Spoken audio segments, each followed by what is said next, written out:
في ايه؟ ما حد يقول لي في ايه؟ هو انا مش المفروض القطب التاني للرياضه المصريه؟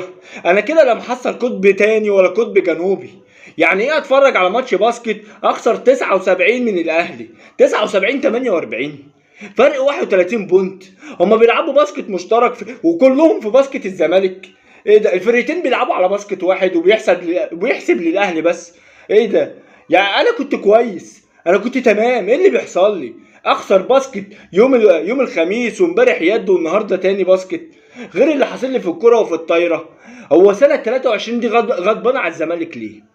هو كانت حالفه اللي ما هتخش من غير الزمالك واحنا دخلنا غصب عنها فبتعاقبنا ملطشه من كله؟ انا مش فاهم. انتوا مش قلت لنا اللي بيحصل لنا ده بسبب الجن والعفاريت؟ طب احنا في رمضان اهم متسلسلين. ايه النيه دي يا جدعان؟ والله ما ينفع. انا كنت تمام، انا كنت كويس. ايه اللي بيحصل لي؟ انا بقيت